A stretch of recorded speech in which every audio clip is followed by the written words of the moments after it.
Welcome to Kayal's home. இந்த video எடுத்த அன்னைக்கு வெள்ளிக்கிழமை மதியம் தான் ஃப்ரெஷ் ஆகிட்டு சாமி கும்பிட்டுட்டு மதியம் சமைச்சிடலான்னு கிச்சனுக்குள்ளே போகும்போது காலையில் கழுவி வச்சிருந்த பாத்திரம் இருந்தது. அதை எடுத்து அரேஞ்ச் பண்ணிவிட்டு பருப்பு குழம்புக்கு குக்கரில் பருப்பு எடுத்து வாஷ் பண்ணிவிட்டு வெங்காயம், தக்காளி, கத்திரிக்காய், பூண்டு, பச்சை மிளகாய், மஞ்சத்தூள், பெருங்காயத்தூள், கருவேப்பிலை போட்டு வேக வச்சுட்டேன். பருப்பு வேகிற கேப்பில் தாளிசத்துக்கு பொருள் எடுத்து வச்சுருக்கேன். புளி கொஞ்சமாக போட்டு ஊற வச்சு பிசைஞ்சு வச்சுருக்கேன். பருப்பு வெந்ததுக்கப்புறம் கல் உப்பு போட்டு கடைஞ்சிட்டு புளி தண்ணி ஊற்றிட்டு ரொம்ப நேரம் கொதிக்க விடாமல் தேவையான அளவு தண்ணியும் சேர்த்துட்டு லைட்டாக ஹீட் ஆனதுக்கப்புறம் வேறு பாத்திரத்தில் மாற்றிட்டு தாளிப்பு கொடுத்து பருப்பு குழம்பு மேலே ஊற்றிட வேண்டியதுதான். தாளிசத்துக்கு வெங்காயம் கொஞ்சம் கருகுனா தான் பருப்பு குழம்பு நல்லாயிருக்கும். தாளித்து ஊற்றினதுக்கப்புறம் பருப்பு குழம்பு மூடிடணும். குழம்போட தாளிசத்தை மிக்ஸ் பண்ணக்கூடாது. சாப்பிடும்போது மிக்ஸ் பண்ணி சாப்பிடும்போது தான் நல்லாயிருக்கும்.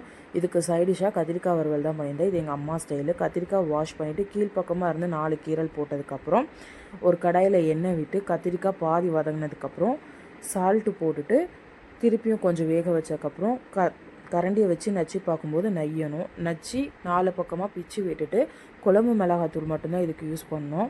அப்போ தான் டேஸ்ட் நல்லாயிருக்கும். இந்த மாதிரி நச்சு பிச்சதுக்கப்புறம் குழம்பு மிளகாத்தூள் போட்டுட்டு நல்லா வதக்கி விட்டுட்டு ஆஃப் பண்ணிட வேண்டியதுதான். இது ரொம்ப டேஸ்ட்டாக இருக்குங்க. சிம்பிள், 10 மினிட்ஸில் செஞ்சிடலாம். ட்ரை பண்ணி கண்டிப்பாக கமெண்ட் பண்ணுங்கள். நல்லா சாஃப்டாக வெந்திருக்கும்.